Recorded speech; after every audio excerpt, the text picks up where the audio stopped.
on our agenda, we've got the election of officers and the budget kind of toward the top.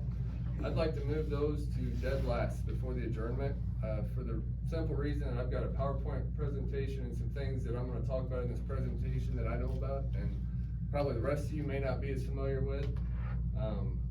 So if I could get a motion to go ahead and proceed as I just said. I'll make a motion. Can I get a second? I'll second. All in favor, aye? Aye. Alright, so we'll go ahead and move the, budget and then the election of officers to the end of the meeting here. Alright, Sally, if you could go ahead and open up my presentation. I wasn't sure when we were going in.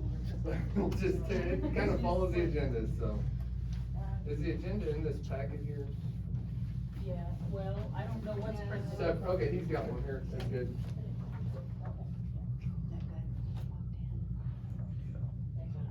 Alright, first order of business would be to approve the minutes from our June 3rd meeting. I'm sorry, our June 1st meeting of last year. And those, the minutes are on the slides here.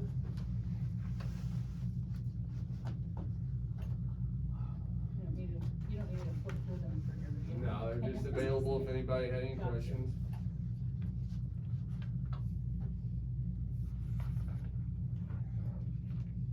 Not hearing any questions or changes, I'll make motion to accept the minutes as printed. Okay, can I get a second? I second it. All in favor? Aye. Alright. The next order of business is the fuel credit card reader update.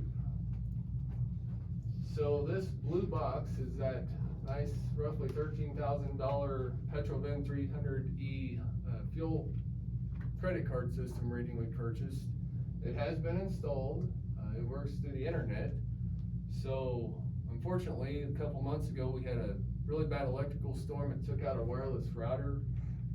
Sally, if you wanna click 2 pages here, I'll show, there you go. So inside that cabinet, we've got a PC on the top left corner, and that's the interface computer that converts the signal coming from the fuel pump to usable information in the system with the credit card reader.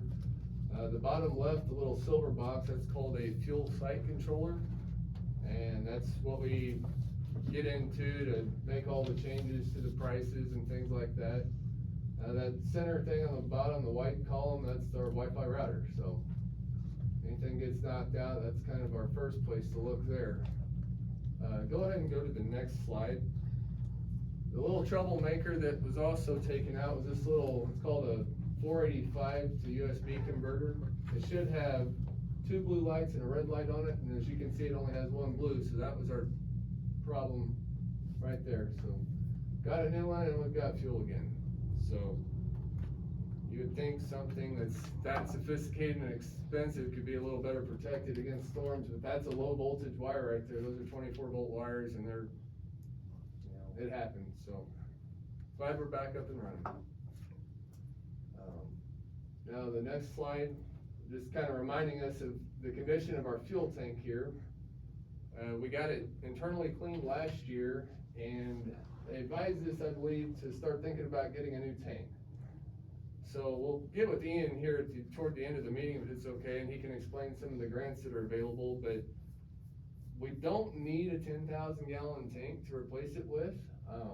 They make horizontal tanks that we could set in there, so we'll kind of discuss that a little bit later on, but just kind of introducing the idea to be thinking about some things we need to be spending some money towards. For right now, we might consider just volunteering and power washing the tank, but like Brent said, if we do any damage to the lettering, it has to be repaired immediately as per MoDOT. Any thoughts, comments, or anything to add to the fuel system? I guess the only thing I'll say before we just buy a new tank, was it inspected 3 or 4 years ago on the inside? I think 2 years ago, I believe, when they came out and internally cleaned it and. You know, significant corrosion stuff to replace it, or are we just replacing it because? I believe that's what they told. If I remember correctly, whenever they did the inspection on the tank, I wanna say either like you said, 2 years ago, year and a half ago, they had said that it was eroding really bad and rusting on the inside. That when because the purpose was once the fuel was emptied, we had asked for somebody to come in and inspect it to see, can we just repair what's the damage on the inside of it is, and it was suggested that we replace it Okay, quickly, is Okay. what the suggestion was. okay, So, I mean, there again, we don't have to go through and get a 10,000 gallon tank, because when we buy fuel, we're buying it, what, 2,500 gallons? Usually about 22,000, 25. So, 3,000 gallon tank, something like that, horizontal, set it in there and be done with it. Keeps the fuel fresh. Yeah, exactly. And I wanna say that was last summer that we did that, because it was when we got the pump working. We had to empty what fuel was in there, because it was not safe for you guys to use. And so that's when we did that inspection. And also, Brent, if you go back a slide there, Sally, maybe 2 slides, back to the one of the computer. Okay, and how exactly, sorry. I Uh, don't you're think fine. it's I think you enough. click there, Sally. Huh, Click there? there. Oh, I don't like you. Maybe just hit the back arrow on the Oh, there you computer a go. couple times. Anyway, Brent, that PC in there, Yeah, you see the they arrows did, on when I the had to troubleshoot stuff going on, they did go ahead and install the app to where we can connect to that silver box. We might get together sometime and Yeah. see if we can figure that app out. That'd be great. I don't know if Gary had all the commands to change the price and things like that, but, Yeah. it's the same app on that. Okay. So it'll probably be no more than we use it, you know, we're not a Wally's or anything like that, Right. so no more than we do this, we can probably just go out there and Yeah. continue to use the app like you guys used to, kinda. Yeah. Okay, if there's nothing else on the fuel system, we'll go on to the next topic, the, airport security and a gate opener. On our next slide, we've got these nice signs, that we don't really think a whole lot about, but really, when you're talking about an airport, that's pretty serious business. It's you know, sometimes we have Black Hawk helicopters coming in at night, no lights on the aircraft or the runway. We have airplanes gliding in with no engine power, so if you don't think about it, they can whisper up and come right in behind you and you're in their way. Or they may just have an engine failure, so it's pretty important we keep people, unauthorized access out of the airport. Didn't we recently have an engine failure or some type of We issue did. with an emergency landing? We at the sure airport? did, So- less than a month ago, we Right. sure did. So it does happen, yeah. Yes, absolutely. Derek Hudson, I came in with an engine blown completely up, so yes, it happens. So anyway, these signs are there for a reason. It's sad we have to put them up there, but it's not exactly a playground or drag strip or anything like that, so, it was time to get the signs up, and I'm glad we did, and we've also locked the gate. And like I was mentioning to Steve and Brent earlier, we may consider unlocking the walk-through gate. Do you guys have any suggestions on that? Any opinions on leaving the walk-through gate unlocked? Because we've already got some comments in our little log about, hey, you know, what's the gate code, even though I wrote it inside to where it could be seen. Yeah, I think we should leave it unlocked. As any visitors coming in, if somebody's gonna pick them up, they need to get into the facility. So it just makes sense. Yeah, absolutely, it's inside the building, but just make it convenient. Anybody else wanna say anything about that? I can't disagree with him. It's nice to have a lock, but like you said, for convenience, people flying in, people waiting to pick them up and stuff, it's kind of a pain. I mean, I don't like people walking around the airport just, you know, doing their thing or whatever, having problem pictures on airplanes and things like that. But my biggest concern is the vehicular traffic tracking rocks in on the taxiway and the runway and things like that. And usually, I mean, if they want in bad enough, they can jump the fence. And we don't want them to have to break a leg trying to jump the fence because they're trying to get to their ride. So that's kind of where I'm going with that. And is the code in order to drive in, or is it to get in general? It's on all three. We got 2 vehicle gates and 1 walk-through gate. It's on all 3. It's the same code. Sally, if you wanna go to the next slide there. We've been talking about gate openers. I don't know if you guys have looked for anything on your end. I just did kind of a search this morning, and this is one of them that came, like a higher end that came up. And like Ian and I were discussing, this is something that we might could get through a grant as well. This can be purchased in 24 volts DC with a solar panel, or it can be, this one's 110 right here. The next slide shows a keyless entry pad that works with the system. So you can mount that kind of where the yellow pole comes out of the ground or something like that.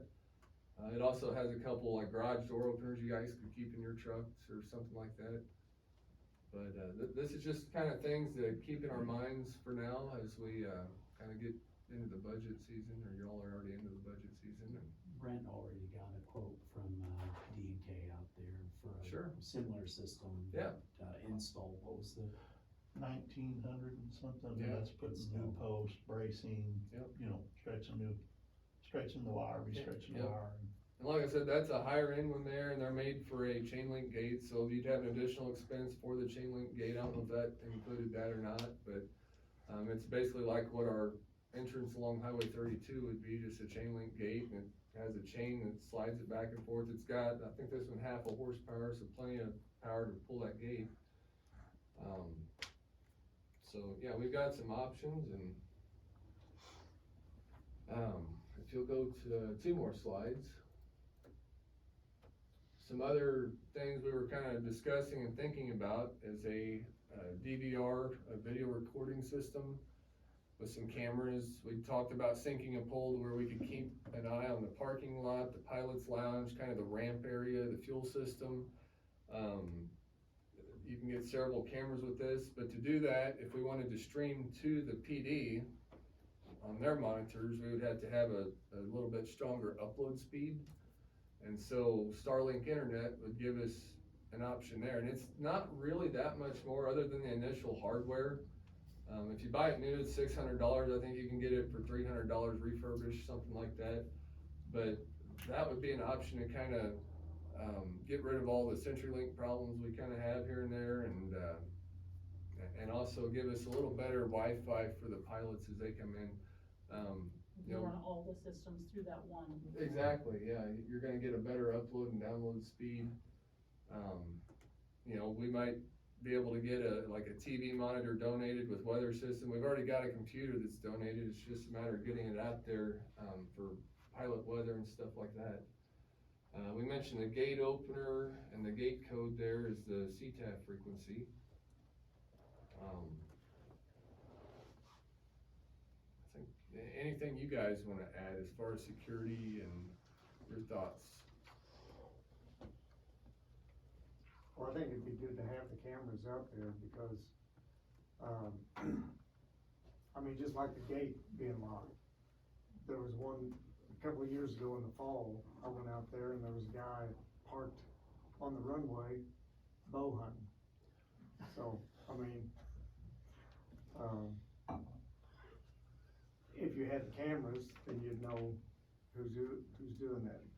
Yeah, and if it becomes an issue, even if we don't catch it right away, if it does become an issue, or there's some ruts or something, it's like, where'd them come from? It records it for, like 30 or 90 days, depends on how big of a hard drive you put on it.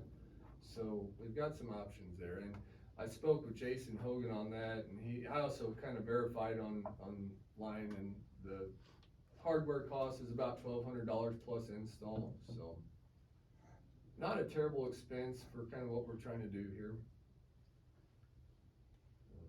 If there's nothing else on security, we can go on to the next topic. I told you I talked fast. You're fine. So the pilot lounge update. Has anybody been in the pilot lounge recently? Good. So we've got some renovations that have begun. If you remember last year, we got some money approved in our budget to do some renovations to the pilot lounge. Right now, the goal was to kind of open that area up, clean it up. Did the mini splits get bought? I'm sorry, You no, don't have them yet. purchased yet? We've got our eye on them though. Yeah, I've got one, I just gotta figure out if I can put it in my vehicle, or if I've gotta get a truck, and I've got it, just gotta get to it. Okay. So, we're on it. And I seen the guys have the electrical roughed in there, they've got the insulation purchased. I don't know, they're just kind of working as they can, as best they can, and with their other millions of jobs with the city, so very appreciative for that, and it'd be really nice once we get done. Think about furniture, or maybe donations for furniture, stuff like that, in the future. If you'll go to the next slide, Sally. This area in between the building and the ramp, we had talked about go ahead and lay in a concrete pad there for the future renovation when we expand that out. You know, while we had the money to work with, go ahead and get that out. If nothing else for right now, they can put the picnic table there and not be sinking into the mud for right now. I believe that's all I've got on the pilot lounge update. Is there anything you guys would like to add on the pilot lounge project, or any questions you have? The lighting, I think do we only have just the one light there? Mm-hmm. Lighting is a term, would be good, I agree with the cameras, no question about that. But the lighting is real important, have it well lit. We do have that one light that does come on, it's got a photo cell in it. I think if we were to sink a pole to put cameras looking down at the gate and looking out at the taxiway there, we would probably go ahead and do a street lamp as well, LED, and just make sure that it lights up that whole The area. cameras work better, when you have lighting. Well, I guess they do go, show in the dark as well. You do They have work better in IR, the day, but, yeah. But, lighting it up would be And that good. also lights up the fueling station as well, so that's very important that light works, and the photo sensors on those, they kinda come and go, but it's very important that just, I don't know if we need to just put that on a timer or not, but I have seen it blacked out up there before. a few years ago, it would come on and then go off. I'm thinking this is a new one. I think this must be a LED It's new been one a or while. something. It's been a while since I've out there, but the last time I was out there during the night, it was working then. Mhm. You say that, yeah. I think it may have been changed out, cause yeah, used to, it was out all the time. What people don't realize, there's a lot of traffic coming across Salem flying. And we're in a easy path for people to stop and get fuel. We might as well make it convenient and, just a nice facility to use the restroom, and, if you need to just lay down and take a little short nap. We're the closest place for a long ways out here when you've got thunderstorms rolling in, and they've popped up on me. I'm sure they popped up on all of you before, and it's nice to have somewhere to set it down and ride it out for a little while, somewhere comfortable. While we're mentioning what Steve mentioned, the sink in the bathroom is hanging on a 2x4. There's gotta be a better way to do it, it looks really tacky, no, that's all I'll say, so. I think the idea, I would hope we'd get that with the rest of the updates to the Okay. lounge. I was gonna say, I think the idea is to clean Somebody up bothered me the, for 25 years. we're trying to clean up the aesthetics all the way Yeah, around yeah. a little bit in there, So now so. the sink hanging by 2x4 doesn't. We're gonna put in a tubes. It was treated, I'd really feel super with it. Okay, we'll move on to the courtesy car policy, and I gotta add, it's a pretty good policy, but there's a couple things in here that might be worth changing to make it a little more user-friendly. We've got some sentences, some clauses in this that require prior notice, and like we mentioned, the person that had the emergency landing, there is no prior notice when you have an emergency landing. You need to get in at 8 o'clock at night, and you need to get to a hotel and figure out your problems. You're already stressed out enough as it is, so I suggest that anything in here that says anything about prior notice, we just delete. Still allow reservations within reason, like say the state mill or somebody can't get their 2 cars up here to pick up their people, and they say, a week or 2 in advance, hey, Monday we're coming in, we need to borrow the car. I don't see a problem with that, but, it seems like every time that people have really needed the car, it's been out of pocket, and this last time they needed it, the PD didn't have the code. Or the dispatcher told them they didn't have the code to the lockbox. I think they have the code, I don't know what the situation was there, but, Joe has called up there before and got the code for us, so. I don't know if we need to have just a flyer on the PD wall that says, hey, take their driver's license, their insurance, green light them, if they're good to go, give them the code and say, hey, you know, top the tank off when you get back tomorrow. Gotcha. You know. Yeah, I mean, we do need some way of capturing those things, those Sure. documents for our insurance. Yeah, absolutely. Yeah, without talking to chief, yeah, Mhm. I can certainly visit with him about it. Yes, Kevin. I'm just thinking, there has to be an app or something that we can do so we have transitioned into an online portal for loan documents, and our members are able to scan their insurance card, their ID, and everything straight to me. So I don't know if maybe that's something we can look into, because that would be very easy. The pilot just scan a QR code, upload their ID, insurance card, things like that, and then sign to use the car. I can try to do the research on that too to be helpful, but that is an idea. It's 2 or 3 slides forward. I did make a flyer with a QR code that goes to the city's page. It's right inside the pilot's lounge. It also, Kyle and I have been working on a Facebook page, but that QR code for the courtesy card takes it directly to the city's page for the people that take the time to look around and see some things there. And, so that's the city's page with the courtesy car policy that we currently have. Gotcha. Yeah, I don't know, you know, I don't know off the top of my head what software would allow us to do that, to scan the driver's license and the insurance and all that, so that's gonna be something we'll have to research. I mean, what we've been doing is, like, if they just call the dispatcher up there and I guess they read them the driver's license number and they got insurance, however they verify that, they say, yeah, okay, here's a code. But it's a matter of, like, if you got a different dispatch or a new one, Right. they don't know that the airport even has a courtesy car, so you got a guy out here needing a ride, and Right. they're sending a police cruiser out when we got a courtesy car and a key right there. Yeah, now that I know how. There you go.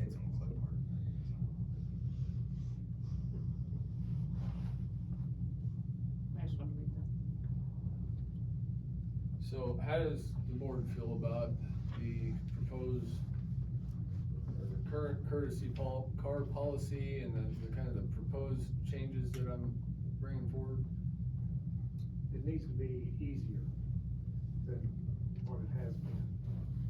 But I've got to ask one question. I'm sure you, Tyler, you've already got this figured out. I just caught you saying that in case somebody had an emergency or whatever, they make a landing, they leave the car now, go to the hotel, de-stress and whatever. What if somebody already has that car reserved for that afternoon or something?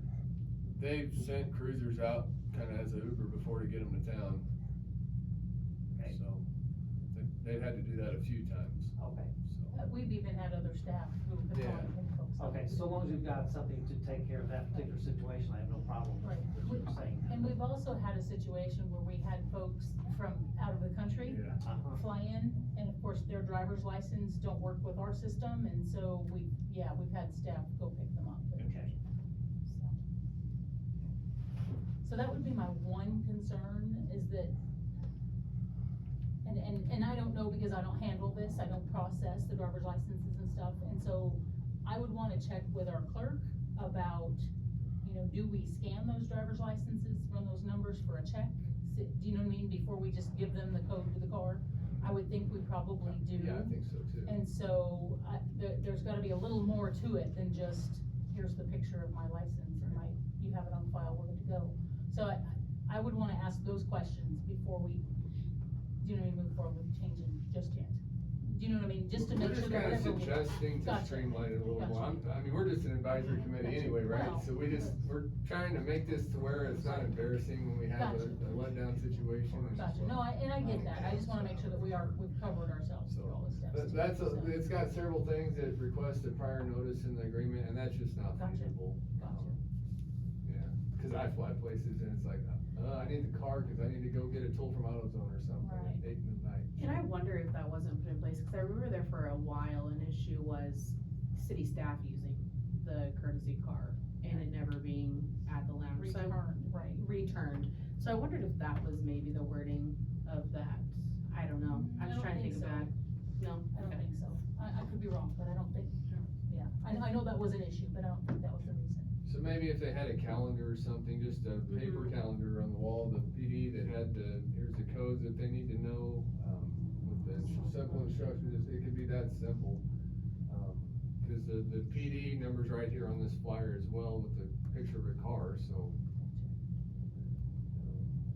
Of course, the idea is to move the courtesy car into the utility shed on the new hangars when we get them completed, so. Every time that I've, used a courtesy car, I had to provide my driver's license. And of course, I was always face to face, so they could see that I was who my driver's Right. license represented. Right. But in this case, they could be using any kind of a driver's license, you know, you could, Right. but, I don't know if we would have a video or something like that, if that would even be considered, you know. You scan your eyeball. Video call to the PD. DNA sample. Or a, you know, a monitor, you know, with a, well, actually a camera. Right, if we have a camera Yeah, system. if you had a out camera there. in there and you say, well, yeah, he's who he says he is, and, you know, and better communications, that might be something to consider.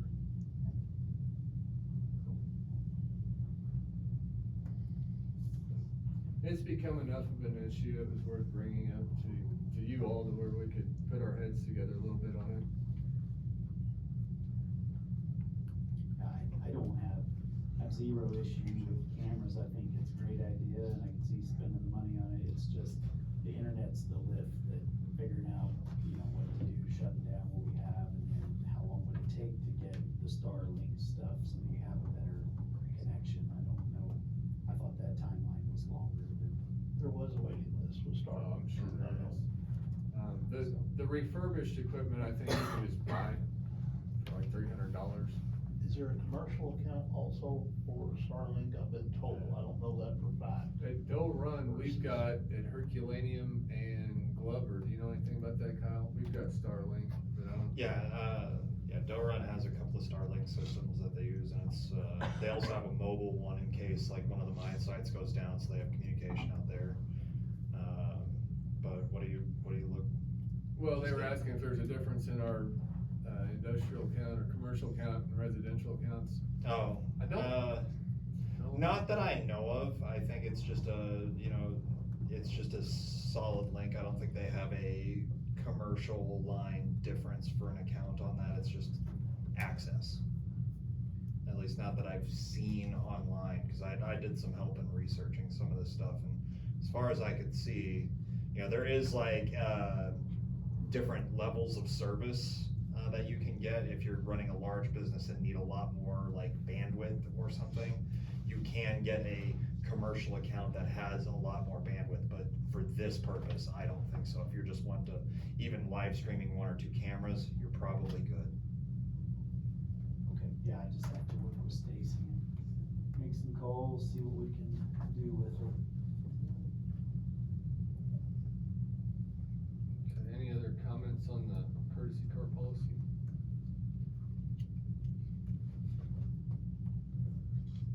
Alright, let's move on to the new hangars. Lease and all that fun stuff. So our current lease is really fairly solid. There's just a couple things, and I haven't, of course, had a chance to look at this in great detail.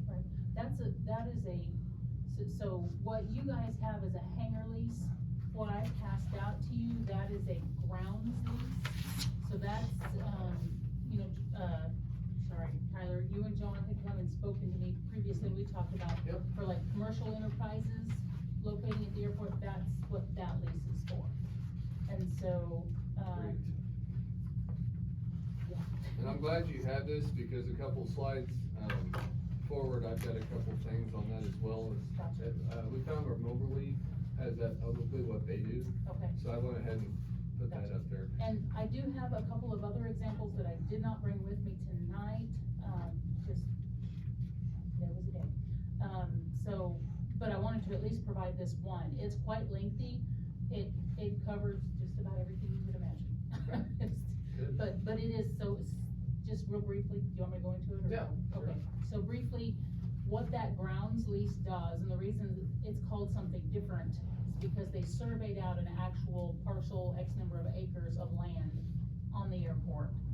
And then the company leased that ground. And the company, so they did a long-term lease. I know you guys are on a year-to-year, but to encourage investment, they did that one you're looking at as a 45-year lease with 4 options for 10-year extensions. So an 85-year basically. And that then encourages the business to invest in the construction of a building so that it meets their needs. It's not just an open hangar space. And so it's a very different kind of setup and agreement than what you all have. It's just hangars. My one concern, cause I know I've even talked with Joe, our chief of police, about some of this stuff. As I was going through this one, my one big concern that I think we need to spend some time thinking about if we wanna go this direction is how we provide water and sewer. We have a well there that provides water, and we have a septic tank, is my understanding, that provides for the sewer of the pilot's lounge, and that's about all that's on it. So I don't know when those were put in. I guarantee they weren't designed for large commercial use. So that's a factor that we would need to consider if we wanted to move in that direction. That there might be some upgrades that we would be responsible for. I know we wouldn't want there to be multiple wells drilled right there on the airport grounds, and I'm sure DNR probably wouldn't permit them. So we would need to think about how would we provide those types of services to anyone who would locate there on a long-term lease. So just one of the things that really stuck out to me. Yeah, the sewer's definitely uphill from anything they could possibly build there, so that wouldn't work. Right. So just some considerations, not to say that we couldn't figure something out, but it's definitely something we should keep in mind as we think about this. The other thing that I noticed is most of them, so we've talked already this evening about keeping the gates locked and things like that, and I mean, you could certainly give a business located there those codes, but what most airports do is they try to locate those business leases on the exterior edges of the airport, so they have highway frontage, and so they have access that way. And so again, something that's a little different to think about. We'll get into a little bit of the study that Lochner did for us as well. I've got that posted up here. If you'll go probably 2 or 3 slides forward. This one, keep going. Yep, right there. So with these new hangars, they're kind of common sense ground rules, but these are just a couple of things I came up with. The first one, if we have a space heater in the wintertime going non-stop because somebody doesn't want their airplane to be cold when they get to it in 3 weeks, you've just spent more electricity than you're gonna generate in revenue from that hangar in that month. So it's one thing if you're there to run a space heater or something that's gonna draw a lot of wattage, but to just run it, and starting off, we're probably just gonna have to do kind of like an honor system, like, okay, just, if you're there, use it, whatever, but if our electric bill starts being stupid high, maybe we'll put, I know there's some things we can put in the breaker panel to monitor the use of each, hanger and things like that, if we have to go that route. So hopefully we don't have to go that route. I also had a request just today, somebody's wanting a new hangar, but they wanna know if they could put a mini split in there, and they know that the electric's gonna be an issue, so, maybe we could come up with a way to meter that, because it's not a unreasonable thing to ask about, to climate control your hangar. You've got a very expensive aircraft, and you wanna take care of that as best you can. And he's also gonna be able to do some flight training and things like that as well. So it's just something we could maybe keep in the back of our mind. Is that unheard of, Ian, where they have like some kind of I don't know, like an electric meter in the hangars like we're building? Like individualized? Yeah, like in the breakers or? I'd say it's more common the way we've set it up now without it, but I don't think it's any problem to retrofit to put it in. Honestly, across the board, you can encounter anything. Everybody is able to custom make what they want to fit what they need, so it's not out of the realm of possibility, that's for sure. Yeah. course, they'd have to have a end hanger to get that accomplished with the mini split, but otherwise you're dumping heat on your buddy. Okay, so that was one of the things, the hangar doors, you know, I don't know how they handle wind gusts and things like that. I can't imagine it being too good on them to have 30-knot winds and the hangar doors just left open, flopping around. That's a lot of leverage on them, so, you know, we don't wanna just leave the doors open for a week at a time, so throw something in there like that. We wanna protect our concrete, keep it looking clean as long as possible. And then we don't really want anybody drilling anything into the walls, so I added that in there. I assume that's metal, some kind of a tin that a magnet would stick to. I don't Yeah. think okay, yeah. So we could use like a magnetic fastening device for signs and things like that that we need to use. So those are just some thoughts I had. Does anybody have anything they'd like to add to that list there, or, just kind of housekeeping rules for the new hangars? Or do you agree with what's up there? Do you think some of that's stupid, needs taken off, or? No, it's good. Yeah, I agree, looks good to me, as you said, something may come up later, we address it then, but it looks pretty. Do we need to make any kind of motion for these suggestions that I'm making, or, I mean? Of course, unless we want a separate, and we've kind of talked about this, a separate lease agreement for the new hangars. And that's kinda gonna go along with their price as well, Right. because they are kind of, you know, they're nicer, they're enclosed, but they're gonna be a little nicer. Right. So, I don't disagree with that at all, Sally. And again, my apologies, I do have some examples that I have saved, of other lease agreements from other airports. And again, my apologies, I don't have that to you this evening, but I can email those to you guys. And then to kind of go along with what Sally gave us on the commercial lease, if you'll go one more slide, one more. Yep. So this is what Moberly's kind of come up with. Their price for a land lease is 22 cents a square foot of the building. And, you know, all the utilities and things like that are gonna have to go into play with that as well. They have they've got a map, kind of like what I'm gonna show you what we have available. They have a map of some spots that they have available for like a 50 by 50 or a 40 by 40 or 100 by 100. So, and theirs is a 20-year lease. And like Sally said, if you want somebody to invest, you're gonna have to let them have it for a long time, basically for the life of that individual. Right, yeah, they've gotta have it long enough to show a return on investment for what they're Yes. gonna construct there. So you said this is Moberly? But yeah, this is Moberly. So that's interesting, so I do have. Maryville, I'm sorry. Maryville, okay. And so this is for commercial use? I believe just- commercial or, Interesting, okay. So I do have another airport that actually sent me kind of per square foot. And they didn't give a lot of detail, but old hangars versus new hangars is what I've got. And it is, let me see here. So theirs is $1.05 a square foot for their old hangars, so that's considerably different, and $1.82 a square foot for their new ones. Yeah. So, but again, probably a larger. larger airport, more, like better runways, better services, Right. things like So I that. mean, just, yeah, But yeah, that is on the low end. That's probably them just trying to bring people Right. in. Is that one of the airports you work with at Maryville? Moberly's who we Okay, work yeah. with, yeah. I couldn't remember which one it was. The next page is kind of some other ground rules as far as our approval process goes. Of course, they bring it before the boards and the city boards and,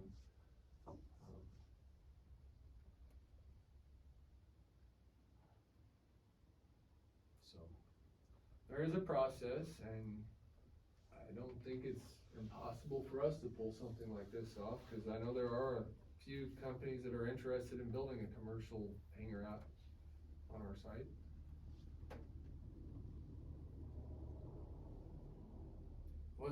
How does the board feel about opening up a few slots for, building their own hangar on a land lease? I mean, that's how everybody's hangar right now has been built until today. I've had one individual that really wants to build a nice hangar so he can do some work. As long as we have some size agreements and whatever, that's gonna be, we'll use the hangar for multiple planes, yeah. So it's just just for commercial, Uh, not a hangar home. Right, No. there's a difference in That's almost a every one of the different ball of agreements, wax, yeah, there's, They have to be an employee to be able, of the city to be able to do that, if I remember right. to do what?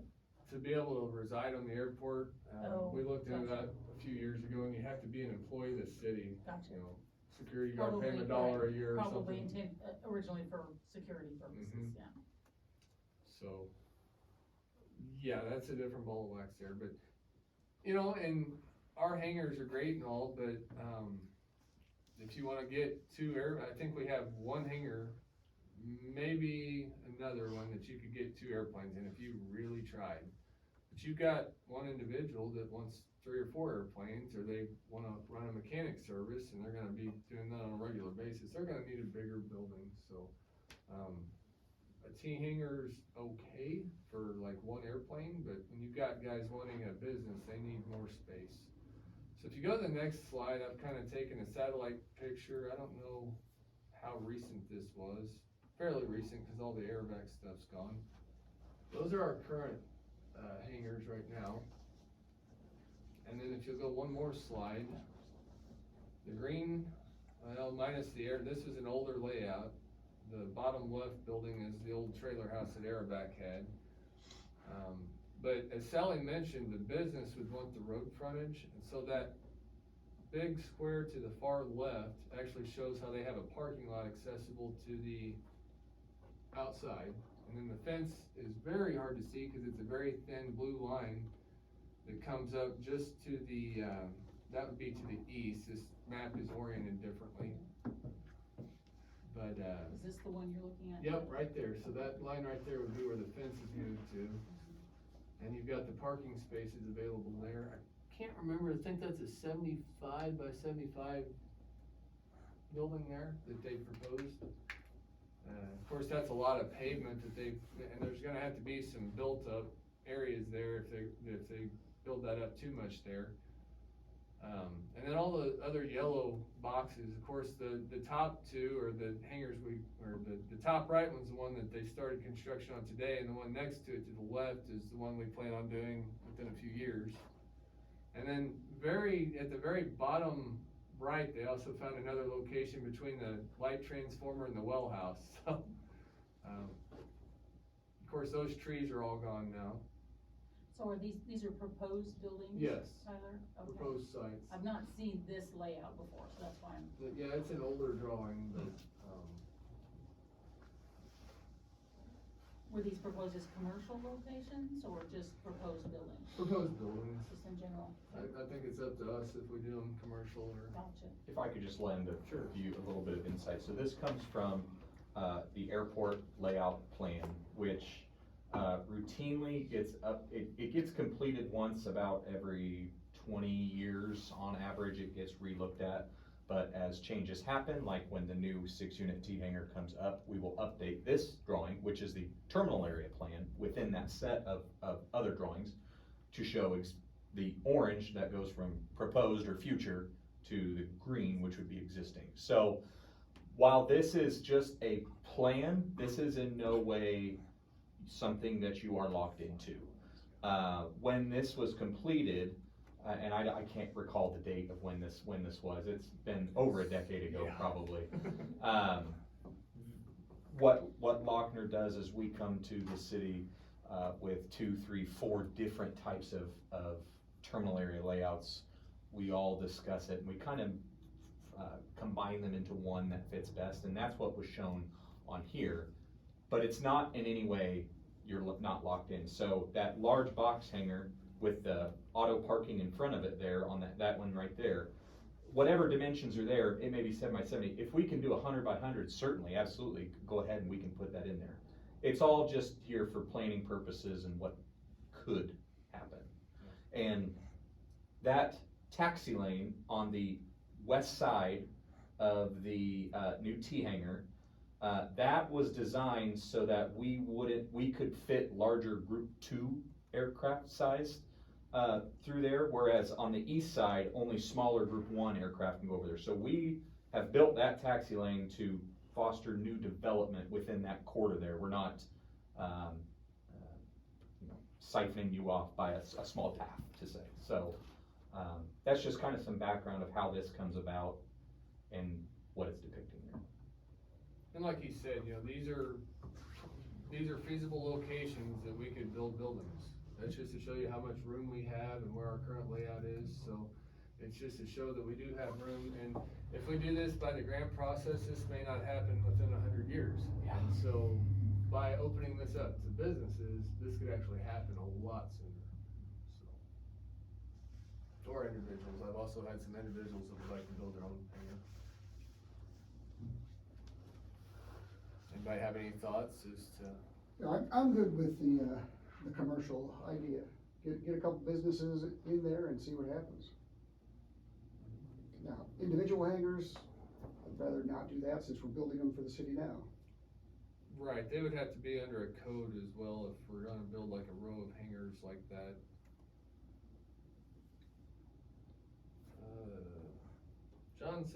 John Mahalka says he's outside, but the doors are locked. The front's locked, the sides are open.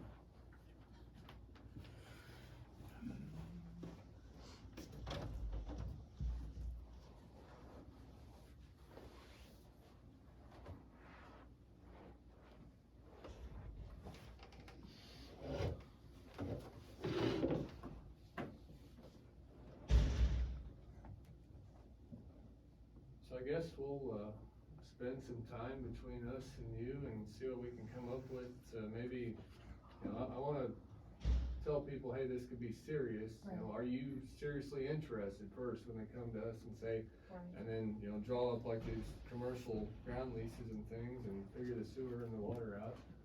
Problem with getting water to them is it's gonna have to be bored under pavement, Yeah, and that's gonna that might be, be an issue. well, they cut the pavement out and they, I mean, you guys did that for the lights before, but we don't wanna risk cutting into runway lights and things like that again. So,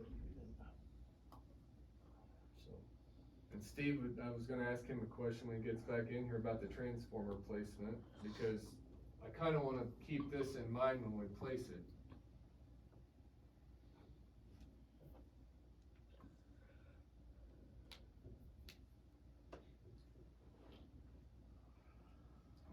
Where do you think would be a good place to Well, put it? I was out there walking around today with the future development in mind, whether it be next year or in 20 years, and we don't wanna pigeonhole ourselves. I don't know where the current electrical circuitry lies where we could tap into now. I'm assuming there's probably some service along the highway that runs on the north side. And could we, and if there is, where those T hangars build from south to north, could you set a box down there and just run a line straight south to service there and that? Cause there's no development planned in that region now. I think that's. It's your- low your ground best. too, I think that would probably be the best bet to keep it out of the way. That Where- way you could go right where your mouse is Yeah. at, kinda in that area, Okay. there's power lines right there in that blue area, I believe. Maybe on the Well, other side of the road. Yeah, they're on the Steve other side. had with him a diagram of where a year ago, the conversations with Intercounty had been, so when Steve's back, he can Mhm. share that. A diagram of kind of where they were thinking of running that line, so yeah. Yeah, cause I definitely wanted to make sure we keep this in mind before Right. we put a big green Agreed. box up in the middle of the way. Agreed. And like Ian said, that bottom left yellow hanger there, that could be 100 by 100 one? easily, yeah. Mhm. Yeah, it could expand either way. Cause that's fairly flat right there. Now, when you get on over to where that black line comes across that pavement, that gets, they're gonna have to bring a lot of fill into that area, cause that's kinda low. Even to where our second hangar's gonna be, right there, that's a low area, so they'll have to bring a lot of fill in for all of that. Is this a turn radius, Ian? That is that is the old location of the wind cone. Okay, That got gotcha. moved Right, like somewhere. six years ago. Yeah. Gotcha. So it's on the other side of the Protected by the runway. trees Right. now. Yeah.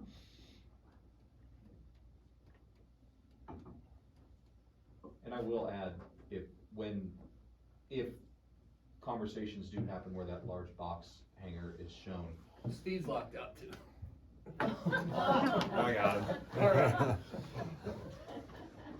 You should just move the meeting inside. Yeah.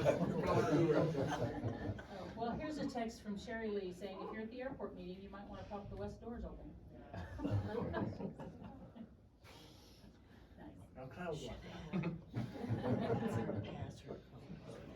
Go help him, Charlie. Yeah. There we go, we're good. Thank goodness for texting. everybody was locked out.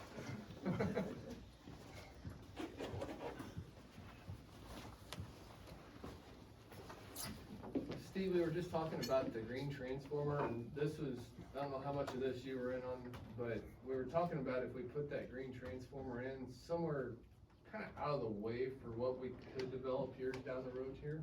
I don't know where they were, Gotcha. Do you wanna break out that diagram, Steve, of I found the diagram from the original walk around, and so, basically, they had it wrapping around. so where does it show it taking off from?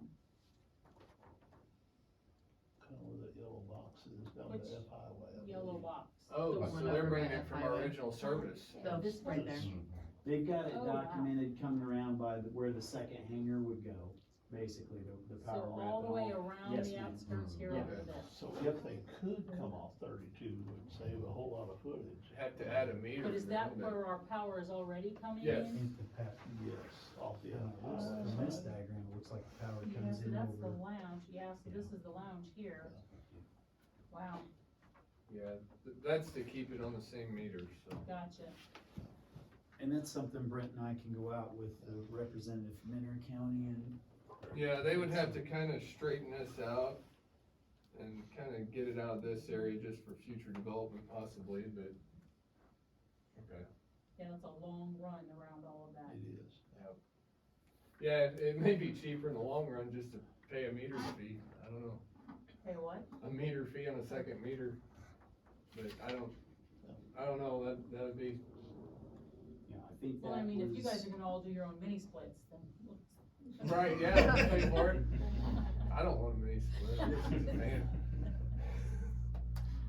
And this was, that came with an email from David Walker on June 1st, 2023, so that was Mark, and I'll have to get with David and go out there and we'll walk it down and see what the options are and Okay. stuff, so. Cool, thank you. Anything else on the, kind of the future development, the new hangars, all that situation? I know you just walked in on us, John, thanks for saving lives out there. The next topic was on the new hangars, but on the lease price. I was waiting on some more answers, if you wanna go to the next. Sorry. I didn't get all the information compiled that I wanted to get compiled. I asked around several locations just to see what they're paying. Willow Springs, a similar size and enclosed hangar, is renting for $100 a month. Mountain View, a much larger hangar that you could fit 3 planes in, was renting for $250 a month with water and a restroom. So say we did go with the $100 a month, given that we've done a 90% match grant on this, and, you know, the electric's not really factored into this. That gives you a 10-year payoff on the current hangars, which are already paid for, right? Cause we've already budgeted this and stuff, so it's just kind of an idea of what $100 a month would look like. Especially within 10 years, we're hoping to get another set of these hangars built. I'm sure by then the price would be a little bit higher than what they are now, maybe not, but plan for it. Has the city kind of investigated any kind of a price they had in mind for this, or?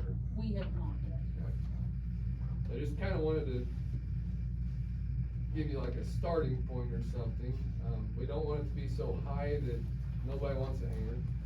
And we don't wanna be so low that everybody's just running it to store their junk. And of course, you have to have airworthy airplane in it according to our lease, but, we want a fair price between us and you. And, you know, we're talking September 1st, them being ready to roll, Right. so. Well, and not to jump the gun a little bit, but I was thinking a little earlier as we were talking about that, you know, if I can go ahead and get compiled all of the lease information that I have, both for just hangar spaces as well as the commercial ground leases. And then maybe we plan on another meeting between now and then, that way we can Sure. really just focus on those lease agreements, if that works for all of you. Sure. So just not in the month of June. Yeah. budget season. It's my one request. Find a nice hot day in July to chill in the air conditioning. There we go. I feel like there was something else I wanted to add there, but it's my fault for not having it written down. Okay. Anything you guys wanna add on that? We'll revisit this a little bit later. I also wanna make sure we streamline this for Tammy. This is what I was gonna say.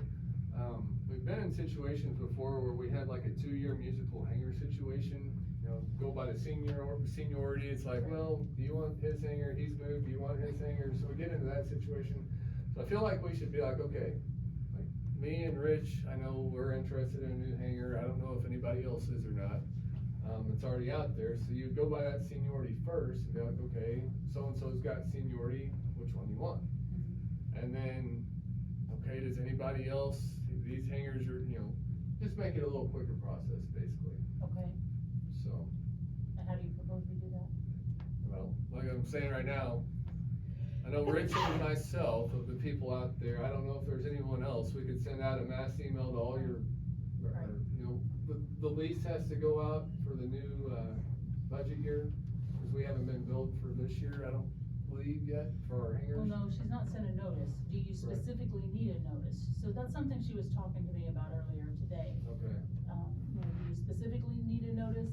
I mean, I forget, I don't know. okay. But what I'm thinking is if we, maybe when that notice goes out, if we say, hey, you know, is anyone interested in moving hangers to, or anyone interested in a new hanger, of course, we'd have to decide on a price before we do that. Right, right. that's And, the big okay, bad part. so for $100 a month, is anybody interested in a new hanger? Or are you happy where you're at? If you're not, would you like to, possibly, cause if I get a new hanger, hanger 5 would be available. If Rich gets a new hanger, whatever his hanger is, would be available. So, possibly get the ball rolling with our notices that usually get mailed out anyway. Gotcha. I just send it out, don't make Tammy contact every one of us, just send something Yeah, out. just a. And if I don't respond by the deadline, Gotcha. then. And that's kinda where Tammy's at. She's like, do I need to send individual letters to everybody? That's kinda where she was. She was like, And we That got seems a that bit waiting much. list, and those guys have been waiting a long time. Right. And they're waiting just to buy a plane. I know a couple people on the waiting list, I think already have a plane stored somewhere else, I'll have to get back with them, but they would move it to Right. Salem. right. So, get this thing knocked out just as efficiently as we can, so I'm trying to think ahead a little bit on that as well, to help Tammy out if we can, or, you know, maybe get the ball rolling when she mails, cause she's gonna cover everybody if she mails the notices out. I know there was one time that it was always a bounce back between John and me, and then whoever next one down the line, and Tammy was just trying to contact all of us, and. Right. Yeah. It was a hassle. For her, and, yeah, Gotcha. if we could avoid that anyway, we'll definitely be on board with helping her out there. So you're thinking just have her send out one notice? You're talking email, Steve, or you're talking about mail? Whatever's easiest for her. to Okay, one email. notice, and you guys need to get back to her. Some of about these your guys interest. don't respond to emails, Oh, so. well, yeah, we know. Yeah, I don't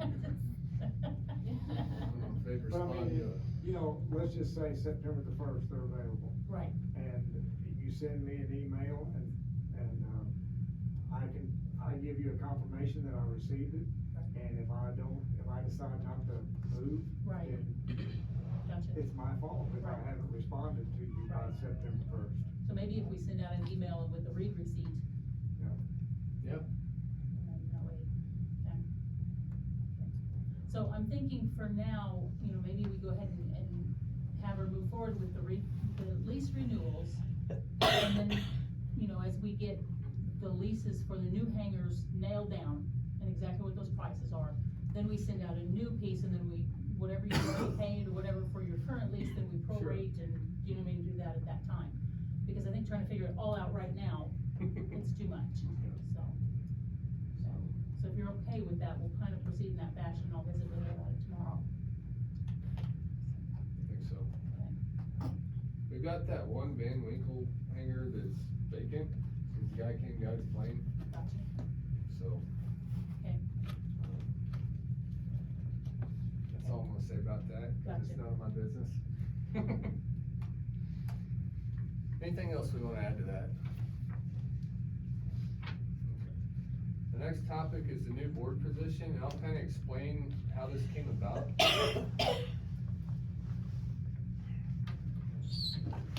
It's just a transition slide, it's nothing important. So Steve had offered to step down from his position, if we agreed to let Chris Holliday take his place. And we value Steve, he's been bringing a lot of good opinions to us over the years. I say that because he's been on the board a lot longer than I have. And, so we only had six positions. The city proposed that we add a 7th position, that way we could keep Steve and also bring Chris on board. Because Chris has had his heart on getting on the board for a while. So, is anyone opposed to that? I know I've spoken kind of with some of you about it a little bit privately, but if you wanna kind of voice your opinion on what's going on. Step out of the room. No. No, I thought maybe people might feel more comfortable if I was out of the room. Tyler, if I may, Yeah. another reason to add another board position, and most of our other boards are set up this way, is so that there's not a tie vote. That's been my argument for years. Right, that there be an odd number of members, so there's not a tie vote on something, cause that will hamstring. So this is a very good time to bring on a new position, cause we got to keep Steve out of it, so. If there's anybody that, I mean, Kayla, if it was me, I'd be like, no. Yeah, depending on the vote, I might leave. Yeah, so, should we take a motion and, Well, for bringing Chris on, or? Sean, do you wanna share where we're at otherwise? We've done a first reading Uh-huh. of the. It passed. It passed. Oh, we did a last second meeting. already? We did, Okay, yeah. sorry, see, yeah. On last Tuesday. Sorry. Okay. There's a vacant position. So I guess on my end, just to take heat off you guys or whatever, I can ask for a motion to bring Chris on the board. I'll make a motion, we put Chris Holliday on the board. I would second that. Anybody in favor? Aye. Anybody not in favor? Okay, so appoint Chris to that position, or we'll recommend, I can't do any of it, we'll just let Greg deal with that. There you go. Okay, another business, if you'll advance a couple slides here. One more. We've got artists in the room, at least on paint. He took the current city logo and kinda tweaked the theme a little bit. And this is what I used on our logo, on our flyer for the courtesy car, but where are we at with the sign situation? Honestly, that whole bid proposal, until we get an economic development director on board, I can't move it, it's just too much. That's fine, I just asked. 2 positions is too much, And I agree. so. So, does anybody like this, or like this idea, or do you wanna hire an artist to make us another logo or something? Cause I like it. I think it looks pretty good. So, I know if we did any official logo changes, that would probably have to go through the board, or however that works, The but. board did approve our current logos and. yeah. Right, so if we had any sign or anything, if it was more of a aviation theme, it may be a better idea in the future than a canoe, I don't know, but it's just a thought, and this we were playing around one day and he came up with that, and it's like, wow, I really like that, so it's just a thought. If you guys like the logo, we can kind of adopt it. And of course, there's nothing immediate right here or anything, but it's just kind of proposing the idea. But where I wanted to go with this, if you'll go to the next slide, we have a pretty good place for it. Where?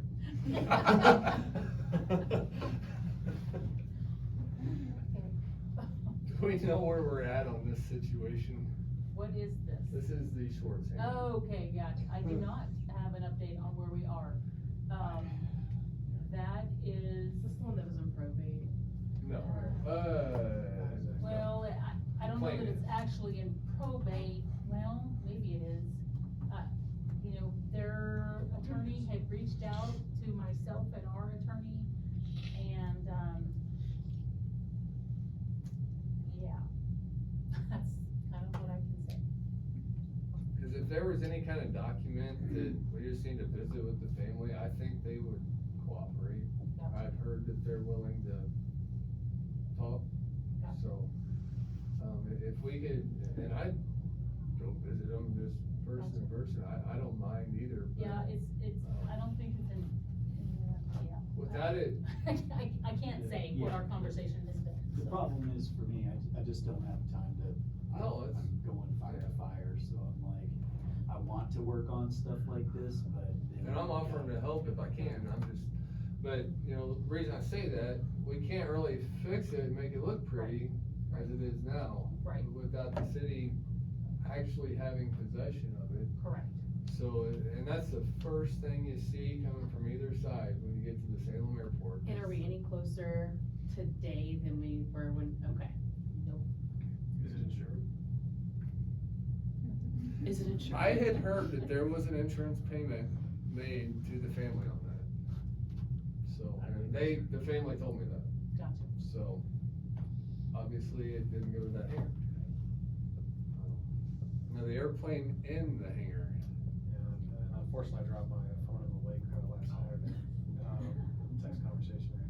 Last I spoke with the gentleman who owns the plane, he's out of Texas. He's very busy, but he had a plan to extricate it from there. The recovery team is out of near Joplin, but he has not pulled the trigger on it. It's not economically a great deal for him, so he's not in a big rush. Right. So honestly, if you were going from fire to fire and there happened to be one, I think it would solve everybody's problem. or just don't fight the fire. By the time anyone gets there. Now, do we know if he'd be opposed, like if the city did take possession of pulling that airplane out and tying it down on the ramp until he's able to, I mean, we don't want it to be a ramp clean. I love how you put it, the extrication of the. Right. That's I don't know, and I actually have to dredge up his contact information now because until I can fix it up. successfully get that device back, it's about 20 feet deep in the water, but I know where it is. Yeah, live scope.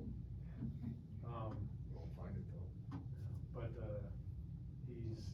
that's the only, we can certainly ask, I don't think he has a big issue with it. 'Cause Do him a favor, all the birds and stuff on it.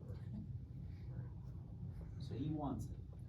It is what I'm does, hearing. it's a bit of a, he committed to it at a time when, things were a little more, the market for things were a little bit better, obviously, and so right now it's sort of a stinker for him. He does want it, we have a plan to break it and get it to him, it's just a matter of him,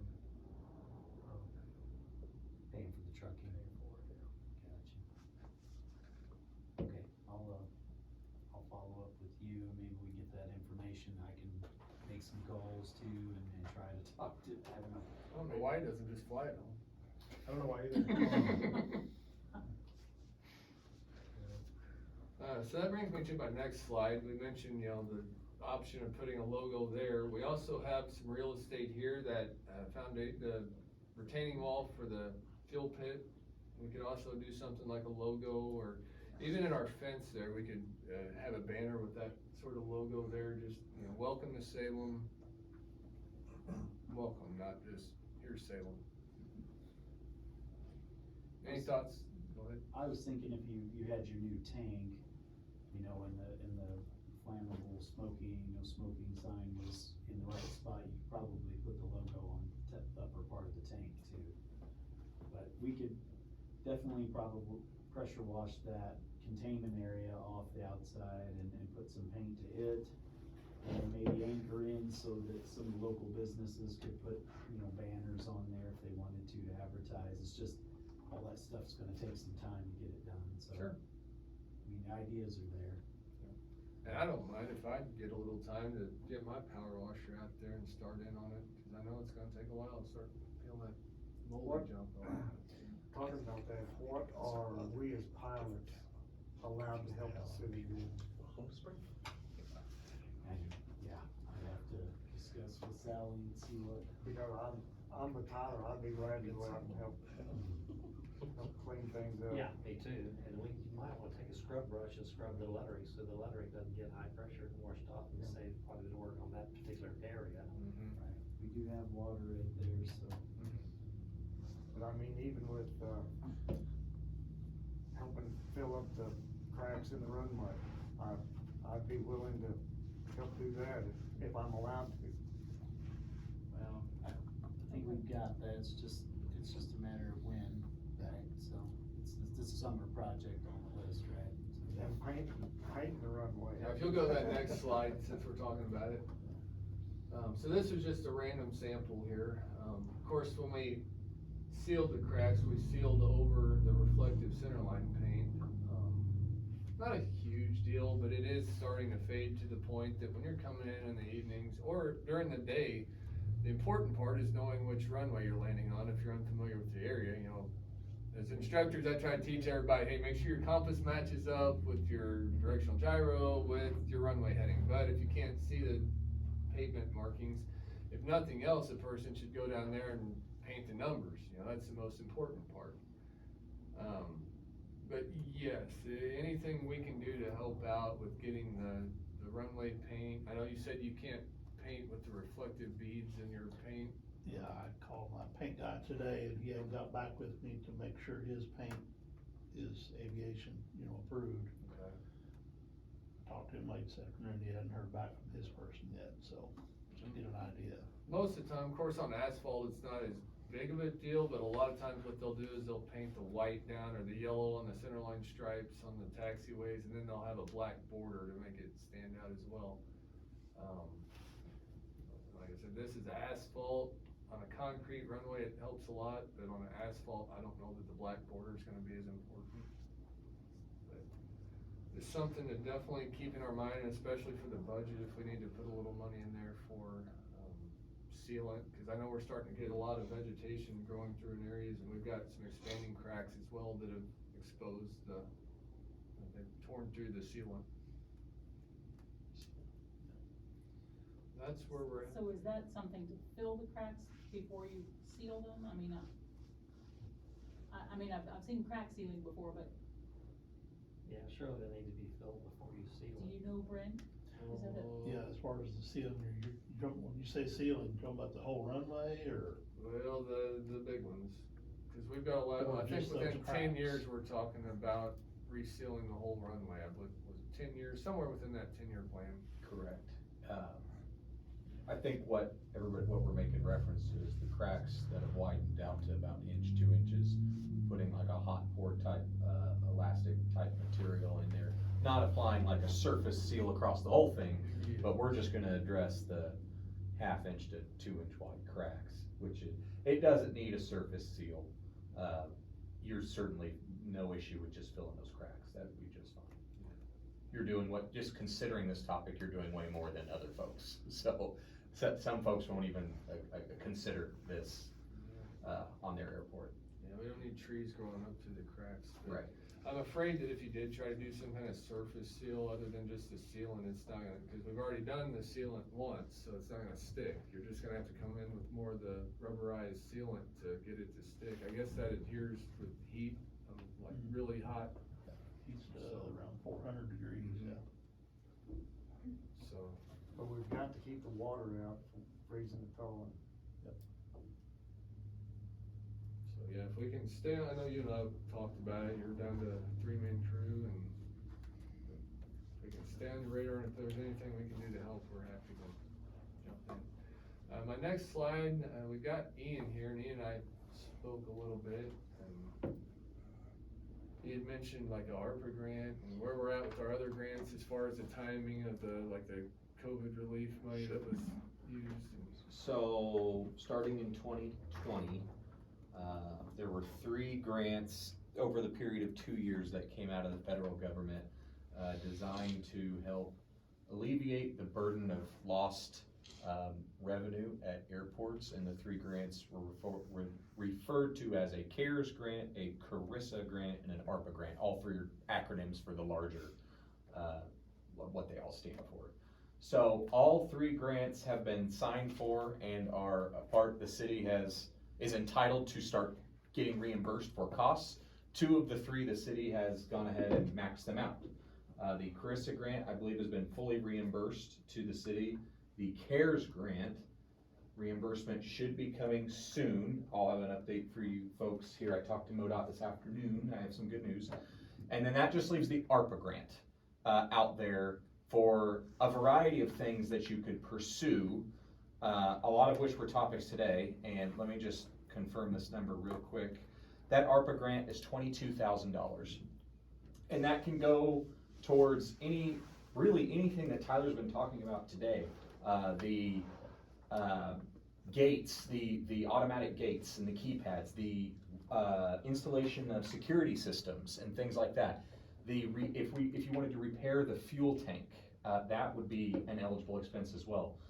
There are a ton of different ways that this $22,000 can be spent, and you have until, I believe it's the middle of, I think it's June or July of 2025 to spend that $22,000. So from what I'm hearing tonight, it sounds like there's quite a few candidates that we can get this money into the city's account or reimbursed. But at the very least, if none of these come to fruition, the fuel that the city purchases is reimbursed through this grant. So, and this dates back to 2020. So as long as we can find fuel receipts for $22,000, we're able to reimburse that experiment. I have I'm very confident that we'll be able to use that full amount. So there is that ARPA grant available for many different things. And then the city is entitled to their non-primary entitlement funds, the NPE funds. Being a federally funded airport, the city receives $150,000 every year to bank up towards a project. That's what is helping fund the hangar, the 6-unit hangar out there now. Another COVID program was the bipartisan infrastructure law. You've probably heard that on the news. It covers all sorts of things in transportation, but it has essentially worked as a doubling of your yearly federal funding, but it's only a 5-year program. Started in 2022, it ends in 2026. So the hangar is being funded by a combination of those 2 programs. And the next project we have planned is more taxi lanes and another 6-unit T hangar. Those 2 projects are planned through a combination of those 2 programs. So the bill money has been great. On the state side, as far as processing the paperwork, they needed double the staff because now there's double the paperwork. So there has been some holdups on my end with trying to get things going. But we're all learning and we're all working through the kinks. I'm hopeful though, from a federal side, that this may be a permanent thing in the future, because 10 years ago, $150,000, it doesn't go near as far today as even it did 10 years ago. It certainly is not as far as 20 years ago. And I think some folks are starting to realize that, that have ties with people who make decisions in Washington. So I'm hopeful within the next 5 or 10 years, maybe people in Washington can get along and we can get some better transportation bills that come out that help benefit folks like the city of Salem and other folks within, Midwest and the nation. So those are the available grants right now. There is all sorts of other supplemental funding things, but there really have been focused towards more of a green initiative, how to make your terminals carbon neutral and things like this. And those are more geared towards the larger folks, Springfield, Columbia, St. Louis, Kansas City, things like that. I'm hopeful that if there is a large pot of money set aside for, I'm hopeful that it comes to the general aviation side, because we certainly need it. The infrastructure across the state, both Kansas and Missouri, where I bounce around to, is crumbling, and it needs to be addressed. And I'm hoping the folks who relay that message in Washington start listening. So that's I wish there were more. I always have my ear to the ground for grants, and if there are ever possibilities, I always let my clients know. So if anything ever does come out, and it seems like there's something every other month, if it's ever a good candidate, I look at my list of projects that we're looking to take care of, and if it's on there, we see what we can do, so. That's the latest, my long-winded spiel on grants right now. Thank you, Ian. Mhm. And, you know, if nothing else, just this first set of hangers is kinda gonna help us get on our feet a little bit better, quite a bit. Yeah. Cause we wouldn't have been able to pull this off on our own. And I do wanna touch on that, being a federally funded airport, to receive this $150,000, you have to have a minimum of 10 aircraft based at your airport. And Salem right now is at 10. And so without this, you know, and it sounds like there's a waiting list for the next 6, which is great. Filling that up would get us to 16, gives you a big cushion. I have 2 clients on the Kansas side who've now dropped to 9, and it's tough, because then your funding goes to 0. And then what do you do? Because, you know, the budgets at a lot of folks are already tight, so, this hangar is gonna be a godsend, for sure. Question on the ARPA grant, the Yeah. 22,000, Mhm. is that something the city's already been awarded, or is it something that they'll apply for? So I worked with the city to get, that was officially signed and accepted by everybody, both MoDOT and the city, August 16th of 23. So the funds are there. As soon as we have something that we can reimburse, we'll send it in. Typically, it should be like a 30 to 45 day turnaround on getting the funds. They're a little slow right now, but it's there. There shouldn't be any holdup. All the money's in place. All right, thank you. Mhm.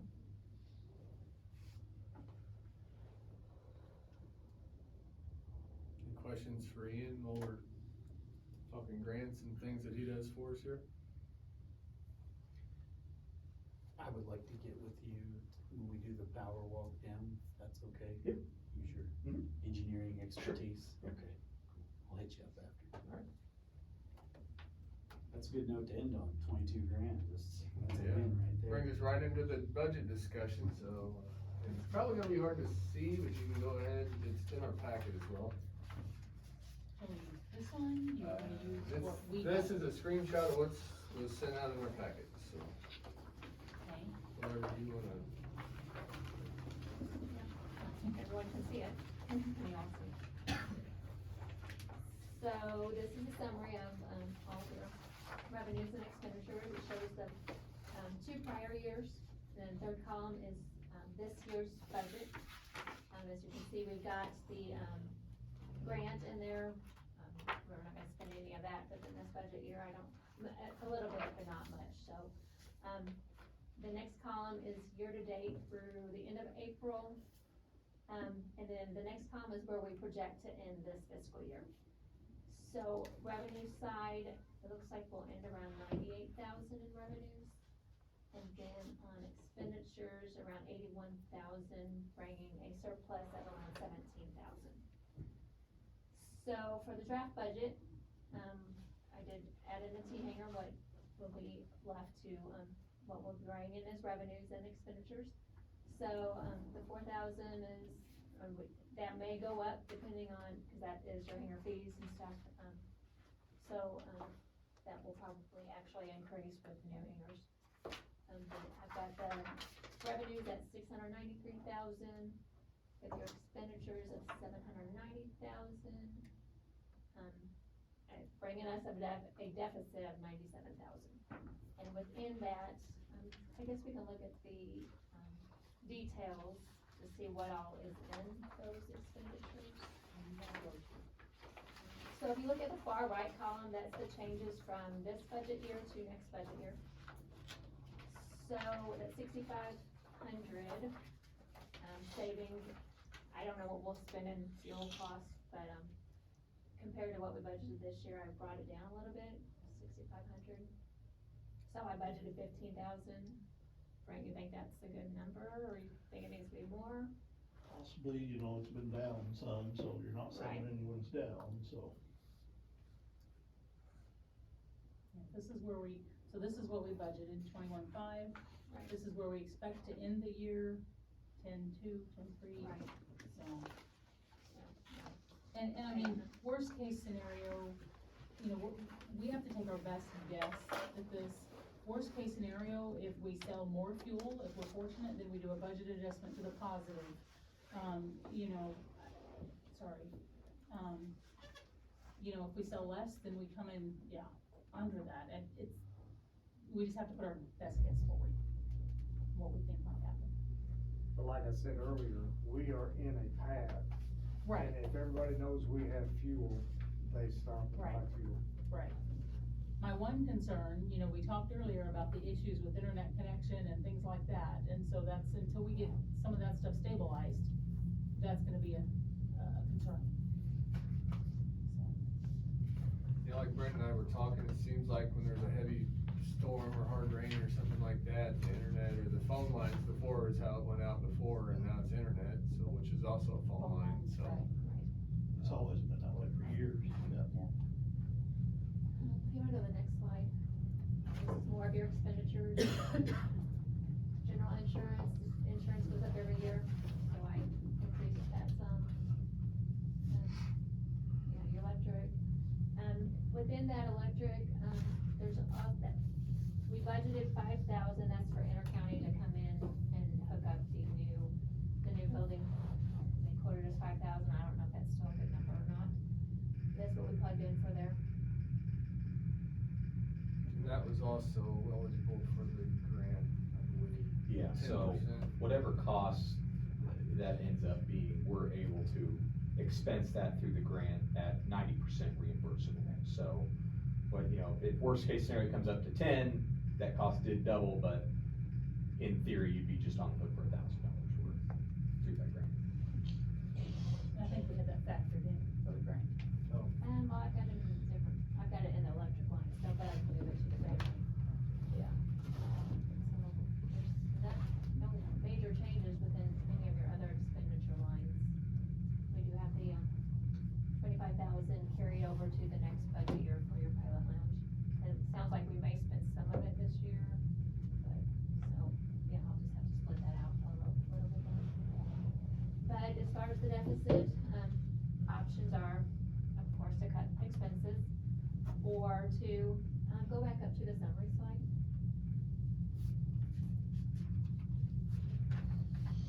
Okay, so at the bottom, your beginning fund balance of, when we start the next budget year is 212,000. You take out that 97,000 and you're leaving your fund balance at 115,000.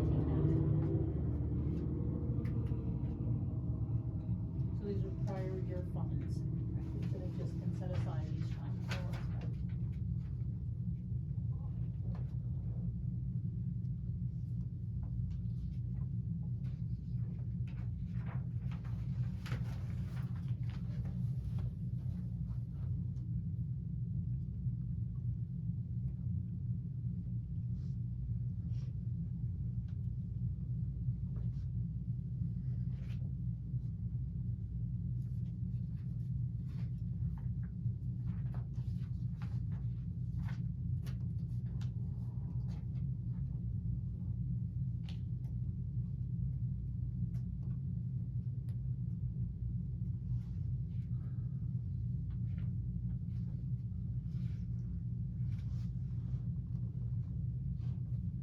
And this is one thing Kyle and I kind of talked about a little bit. I guess when we budget, say we budget $20,000 for fuel, or we'll say for lighting repairs. Well, let's say we only use 2,000 of that. Now that remaining 18,000 goes into a prior year account. Is that just a general fund for the city, or is that just for the airport part? Just for the airport. Okay. Yeah, the airport has its own fund. Okay. And so that's what Stacy's talking about down here, this beginning fund balance. So that's that 212,200. That is when money hasn't been expended in previous year's budgets that you had revenue for, and it goes into that fund balance. And it's specifically the airport fund. So you'll see up here at the top, this 560 airport fund. So anytime you're looking at city budget documents, or even the 6-month fund balances we publish in the paper every 6 months, required by law, 560 is specifically the airport fund. Okay, so this is one of those funds that is restricted. We can't just pull money from here and put it somewhere else. And these, like I said, come from when you guys haven't expended everything, when all of the expenditures haven't been expended. And as you can see, the revenues come from, it's gonna be, you know, hangar fees, fuel sales, and grant revenue is pretty much what it is. We might have interest in there occasionally, where you earn interest on your balance, but that's pretty much where this comes from. Anyone have any other questions about the budget or? And so this isn't us transferring even money from other funds into here, that's right there is where you see your revenues come from. And so the nice thing is, even on the match, you know, Ian was talking about the 90-10 match for these NPE grants that we're using to build the hangars and stuff. That match comes from these other revenues, your fuel sales and your hangar fees. So I guess the only question I have, you know, say we're planning, on this next set of hangars, are we gonna be okay in our revenues to put up to 10% against their 90% for another set of hangars on down the road? Down the road? Yeah. Well, we're talking, how many years down the road, Ian? Well, and every year we address the 5 and 10 year plan, but the next plan is for fiscal year 25, which would be getting rolling here 6, 7, 8 months, is building the pavement. Now, that doesn't include the building itself, but it's the pavement, and we come back and do the building later, similar to how we did this. But if we need to push that off a year because the budget is not there, totally fine. We've done that many Right. times. We have 5 years to expend it, right? Yeah, correct. Right. And a good chunk of that's being spent here, so we won't be, our backs won't be against the wall, we're not in a use it or lose it situation, Okay. so. When we start readdressing the capital improvement plan in, November or October even, we can talk about it at that time if we need to push it off a year. Okay, yeah, that's all I'm getting at there is the use it or lose it thing, and, okay. Yeah, that 150,000 that Ian mentioned, or those NPE funds that comes every year, we can stockpile that for up to 5 years to save it up and build a larger project like what we're doing with the T hangars. Right. So yeah, we're not at the use it or lose it, as Ian said, until we've kind of met that 5 years. Okay. Yeah, I just wanted to make sure we were planning for our 10% one way or the other, and, okay. Anyone else have any comments about the budget? Well, we've got everybody here to ask the right questions, right people to ask the questions to, I should say. If not, that brings us into the election of officers. Yeah, we really do need a recommendation. I mean, unless you guys have other questions, we do need a recommendation from you all to the Board of Aldermen for approval of the budget. And as far as like the security system, which that could really come out of the pilot lounge budget, but it sounds like we also have ARPA money available. So those we'll either need to factor those things in as additional projects, and so it's kind of up to you guys to make that recommendation.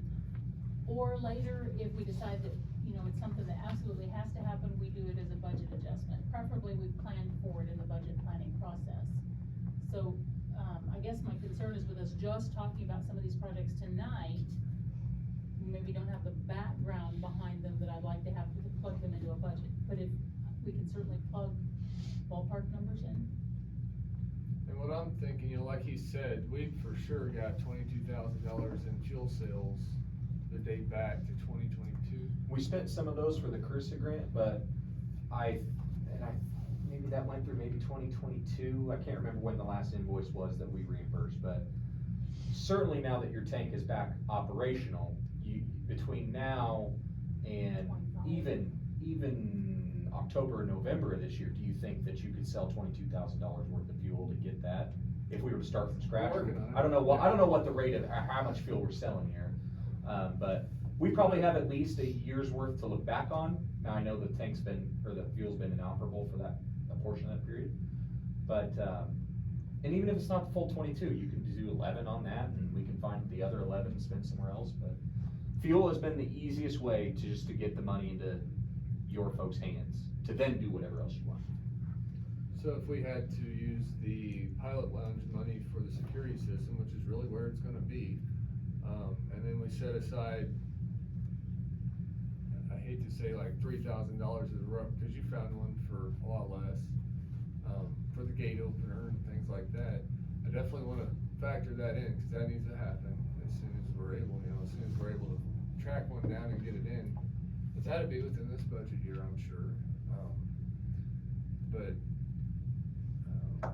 like a fuel tank, if we get around to this time next year and we're about to lose this ARPA grant, it's like, okay, let's go ahead and maybe spend that money on a fuel tank or something, so.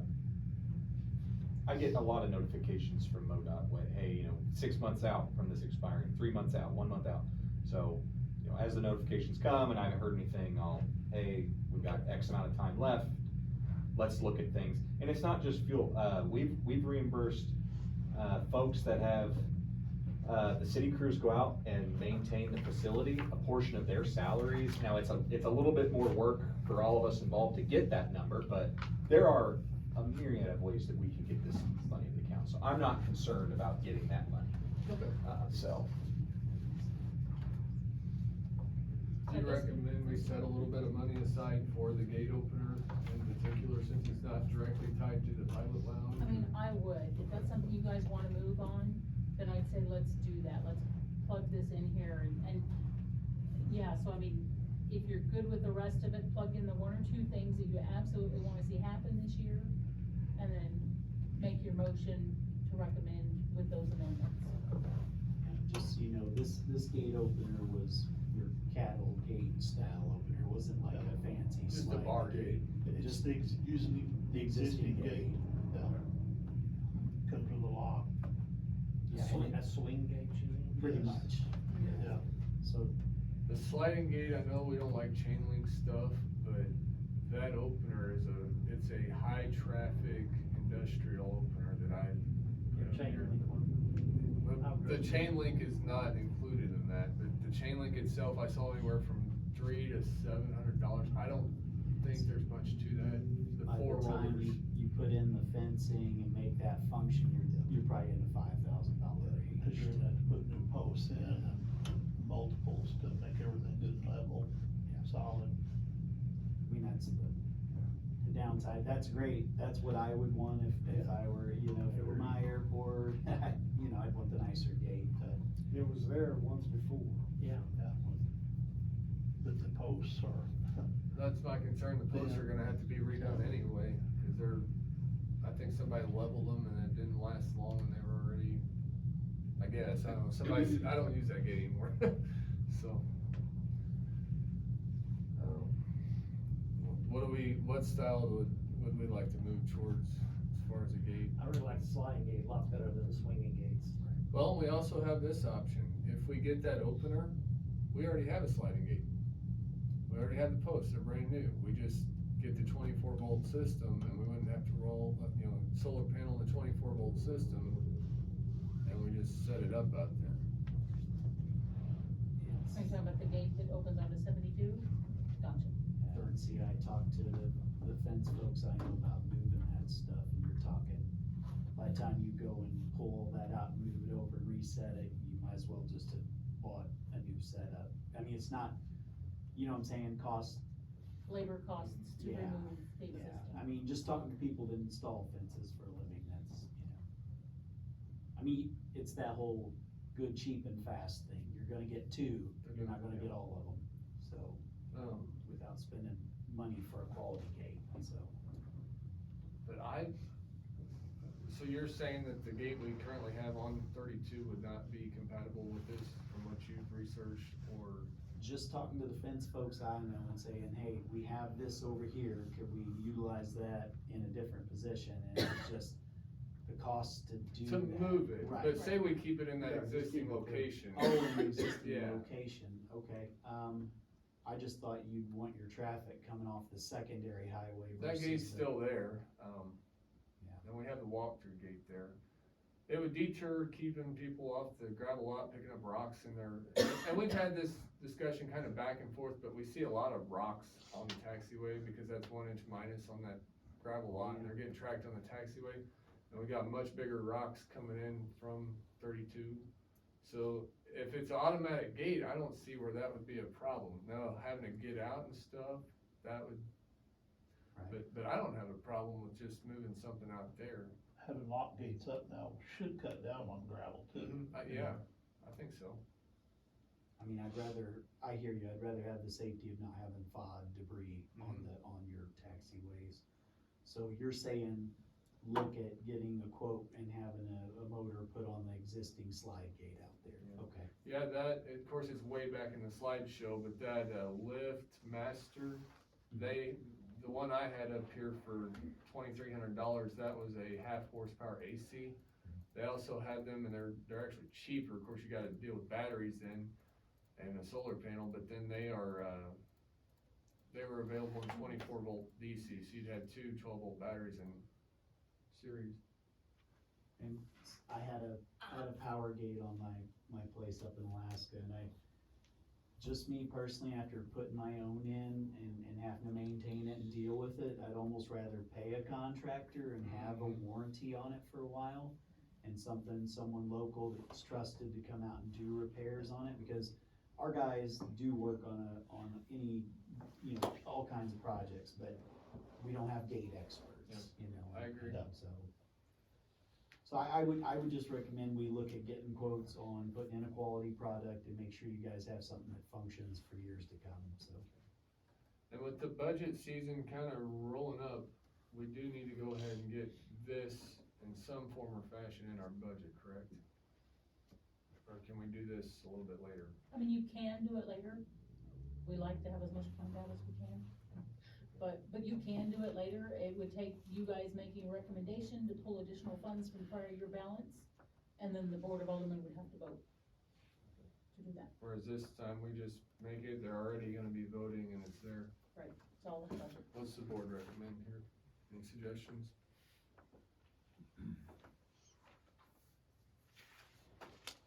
I recommend going with the 24 volt, cause we don't wanna have to deal with, it'd be different if we had the electric already over there on that side. But, I'd recommend we go with the 24 volt and the sliding gate out of off 32. Now, there are two electric lines, but I don't know how, there was a sign there that had electric going right there, but I'd say it's probably shot. And then right there coming off of the airback hanger, there's also electric, so if we do go with something AC, there's power somewhere there. Somewhere, I don't remember where. Yeah. So we've got a few options, it's not like, obviously the 24 volt one's gonna be cheaper, but then you're dealing with batteries on down the road. Yeah, I lean if there's any chance to get 110 volts to go on that route over the 24 volt batteries or whatever. And it's gonna be a lot less expense than having to reset all the posts, reset everything, cause the gate's already there, and that's basically what it's designed to run off of, is the sliding gate. And if you see in the title there, it's a high traffic commercial slide gate opener, it's not just a residential once a day thing. So, How expensive would it be to trench that line over there from? conduit and wire, It was coming from the airback hanger. I don't know, we got other trenching we gotta do. Yeah, I mean, that's true, yeah. yeah, there is cause one of these has let's look at that picture real quick. Do you want me to bring it up, or are you good? And if I could see what slide it is slide 33, but, he's right, there's a taxiway we'd have to bore underneath there, or that's paved there, so it's just a matter of cutting it out and repaving it right there. I mean, just cause I mentioned that, that's not, Once you buy the motor, that's the bulk of the expense, so yeah. we can't just change our mind on that part of it, so. If the city was willing to run electric, I agree, that would be the best way to go. You'll want light on it, as well, so that's a consideration. Yeah, you'll want light on the keypad for sure. And some sort of area light. Now, I believe this had a proximity sensor on it, I don't remember if it had the weight sensor or not. That is a large gate, it is heavy. Yeah, this was up to like 800 pounds, I believe. So, looking at $2,500 effectively for the solution here, right? Yeah, and the keypad's another $200 that goes with it. Okay, so fundamentally though, we all kind of acknowledge, or maybe in the back of my head anyway, I'm kind of seeing this as a stopgap. That's down the road, we want to have an improved solution that's more hardline. I would say within a year for sure, just because right now, people like me are here every day, and the gate, you know, it's gonna get shut better if the gate closes itself. So are we in a trade space right now with respect to the budget, that we would say that it's $2,500 or whatever buys us a year's worth of utility? Or does that get applied somewhere else? Is that kind of how this, where's this money coming from in order to, Prior year budget balance. and is it not holding on to this money for applying it towards the fixed infrastructure solution? Is it make sense? And is everyone like, yeah, we really would like this to be happening right now with respect to the 24-volt solution? And that's what I'm asking, you know, That's what I'm asking too. I don't care if I gotta get out, no, but it does get inconvenient, but, how's everybody else feel about the combination locks, or do we wanna go ahead and try to fix this now? Well, I get out, and I open, and then I close it and lock it back. But they don't all do that. So was Tyler, was out there just the other day, and he was there, and the gate was locked behind him, so yeah, that's what I do too. I mean, I prefer if I'm there for a lesson, it'd be nice to be able to leave it open for my students or whatever, but, and that's why I sometimes do leave it open when I'm there, but, You guys were talking about a weight sensor though, so is that not for a vehicle that pulls up to it, or am I thinking trying about to something see that's what not on this this? sensor is right here, I'll have to pull up the website. Is that the exit? Right, that's what I was thinking, a weight sensor set, so that it'll automatically open to exit. There is a proximity sensor, but I don't know if that's a safety switch. I think this is a safety switch for if the gate's trying to close and you're in there, it's not gonna. See, and this again is, we're all trying to patch together this, and we don't know what the gate weighs, we're not gate professionals, Yeah. so. So what I'm, you yeah, know, we probably should better wait and get Yeah. a, I agree, let's look at this a little bit more. Get a, what, get an idea what the quote gate for- weighs, get a recommendation on the horsepower of the motor, see if it would be more feasible to put a electric line there or a 24-volt system that's on batteries. And, you know, longevity, we don't want it to last like the other one, we want it to last on down the road, something commercially rated. Tyler, there's a question or a comment. I'm not a part of the board, but I'd like to try to help out here. I don't think you need to make a decision on the actual piece tonight. I'm Right. just, This is yeah, the budget. this isn't That's like, all you I'm know, you trying just to do. kinda have to get a general idea of the budget that's necessary for what you might wanna put in. So if you put in like $5,000 to try, you know, to say like, oh, we're gonna run a line or whatever, you don't even have to spend it next year, you're budgeting at this point. You know, if it comes down to like, oh, you spent $2,200 on this other system, this 24-volt system, so be it, that goes back into that same fund. You don't have to make a decision specifically on what Right, you're right, doing. yeah. But what they're asking for, and I would say like, you know, putting this off is gonna require a budget adjustment later on. You need to make a decision on the budget, like whether or not you wanna budget for it for this year. Cause if you don't, it becomes a arduous process later. It's just Right. from a former alderman position. You don't have to like, you're not taking bids at this point. Right, right. So yeah, this is like a higher grade, higher end, just kind of a ballpark, worst case scenario price for the opener. It didn't take into consideration the gate, we already have a gate, if it'll work with that. And you're looking at $2,600. So if we said $3,000 for the gate opener and the keypad and the electric to get out there, that would kind of, and if it didn't happen for whatever reason, it's not like we're losing it, it's going into our airport fund prior year balance, so. So double it? I was gonna say, I would go 5. I would, Alright, yeah, I would go for Alright. that. You know it's gonna be. Last thing you wanna do is And run what about short, the then you have to make a ceiling, budget the adjustment, and you have to get the aldermen together, and you have to wrangle cats to try to, you know, get them all that. Alright, so So- do I have a motion to add a $5,000, Hey, Tyler, real quick before you do yes. that. Sorry, I stay quiet until I just can't anymore. What about the ceiling of the runway and repairing that? Is that included in the money that's you're budgeting out, or do we need to include that? It's not in this budget. Okay, so last year we had a line item for some kind of, or were we looking at lights? We had a discussion on this, but I don't remember exactly what it was for. Pull up the spreadsheet I made. Huh? So if it was in last year, are you talking about year we're ending right now? This year, yes. So this is what's, So you had 5,000 in lighting maintenance that you It's had. lighting maintenance, and we didn't really touch Go that. down. Here? Yeah. And 300 in the ground maintenance. right, And we had, do you remember about how much of that sealant we took out of storage there? Yeah, cause it's at my shop, it seems like about 2.5 pallets. And you know about what it takes to cover, touch up, I mean, I know, it's That's just, a coin flip there, Yeah. I'll be truthful with you, yeah.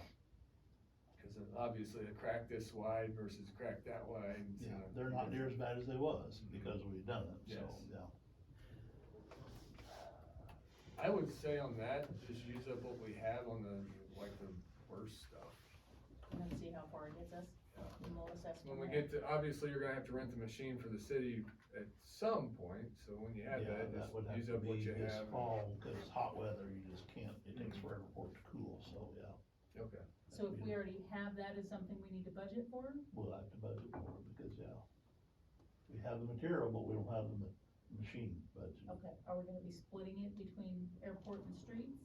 It's just airport, Yeah, just airport, yeah, ballpark number?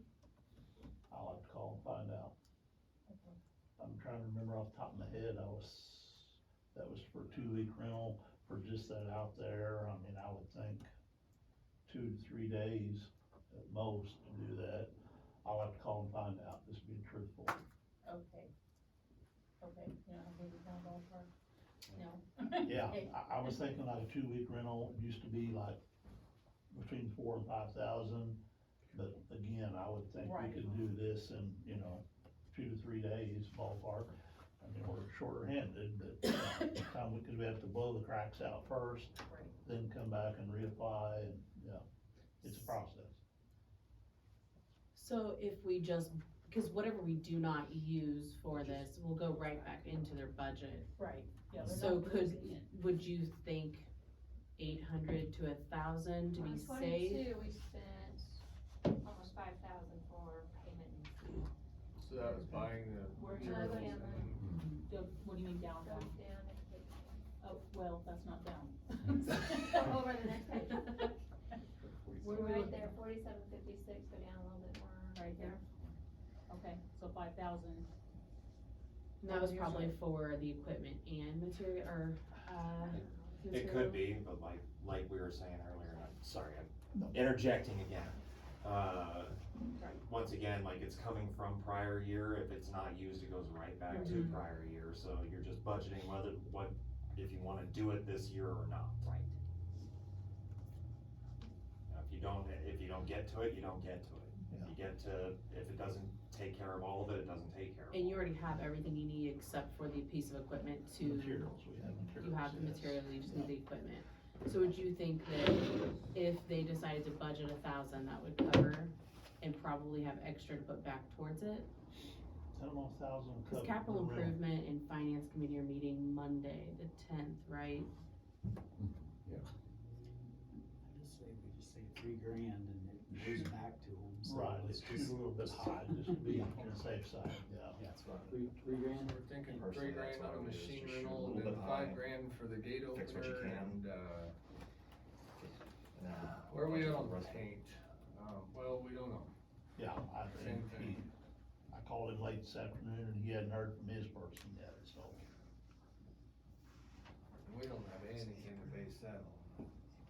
Yeah, I have Other no than- clue what that's gonna cost. Yeah, cause your I've never paint you painted use it for the before, city so. is not reflective, right? It's just, You have any ideas, Ian? I can give you the like the, waterborne paint, it needs to be waterborne paint, and I can give you the federal spec. If you, and I know you can order it, I can link, I'll give that to you, Steve, and you can distribute that. What I have seen, as far as meeting the reflective requirement, is that when people apply it, they also go buy a handful of glass beads and just sprinkle it on top, and that's worked before. I think that's just right. fine. this is why I like you, Ian. Here to help. Yeah. Cause we had talked about the glass beads mixing in the paint and spray a little bit, but, yeah, I think glass beads have to be laid on top, don't they? Yes, that's what I'm Yes. saying. Right, you can't. Right. Put the do it paint at down while it's wet. Yes, and right. Yeah. Find something to blow it on. Yes. Yeah, most of that paint is really fast, like 3 to Mhm. 4 minutes Very dry. quick. Right. 4 Right. seconds. Yeah. Yeah. So, So I'd be perfectly happy, because like I said, I know where I'm at, but other people just basically need to read the runway numbers. And people like the center lines. I'm used to landing a lot of places that don't have them. I would be happy with whatever paint you use to paint your parking lots, streets, whatever you do, and then us with the beads. But, cause I'm sure that federal spec's gonna cost us 50 grand by the time we get there. I don't know. 49. 49. What I can do also to help is, you tell me what you want painted, if it's just the numbers, or if it's the numbers and centerline stripes, I can work up, okay, this is how much square feet, or however much paint we're gonna need, that helps you better budget or whatever, so. Yeah. Just tell me, I can do just about everything to help out with all that I'm hearing, so I'm happy to be of assistance however I can. It's really just for his crew, it's a manpower thing, and I mean, Yeah. I can chip in and be laborer for a day or two, but we'll just have to. I don't care to roll out there with the deal, they paint streets with Steve, others. Steve and I helped. Yeah. But, of course, that's an aerosol thing I'm talking about, obviously, but, you know, what we're getting at is, we can help Okay, also, and we don't mind. maybe that's something if we can, if it's safe with insurance coverage and whatnot. Of course, we'd have to put the notice to airmen out that, hey, don't land here right now. Don's question. That's what I was wanting to know, on how much we could do. Right. I don't wanna get the city in any kind of trouble. I cannot paint, but I can cheer you on. I got fired for painting my own house, so, Well, and you've already got the app for a courtesy card too. So. yeah, there we go. Well, if I do help paint, don't tell my wife, because it was in our wedding vows. So and you I were don't- fired too. I don't paint, in our wedding vows, I don't paint and I don't hang wallpaper. So don't tell her. No Secret pictures. safe. No proof. All right, so moving right along, for our gate opener, we need to put a line item in for $5,000 for, the budget, and we also want a $3,000 line item in for the, equipment rental to seal the pavement. Like I said, if we don't use it, it goes back to our prior year's account. The question is, do we wanna do that now? I think it's gonna have to be done, like Ian said, our pavement's not to the point of just getting it resurfaced yet, but whatever Band-Aids we can put on has definitely helped us out right now. Would highly recommend you put it off this year, and then you maybe rehash it next year, put it off again. It could get exponentially worse the more you put it off, so if you could budget it, I would recommend you budget it and fix what you can. It's gonna be the materials are just gonna keep going up on this sort of thing, so if we can get a motion to go ahead and make that recommendation, we'll. I'll make a motion. Do we have a second? I'll second it. All in favor? Aye. Anybody no? Alright. Okay, so that brings us to our election of officers. I believe currently I'm the president, you're vice president, Rich is secretary. Do we have a nomination for president? Tyler. Anybody else? I'm happy to do it, but just wanna open the floor for anybody else or whatever. Do we have a second? Second. All in favor? Aye. Alright, do we have a vice president nomination?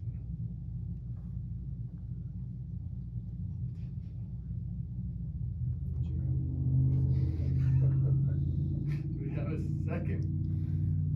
I second it. All in favor?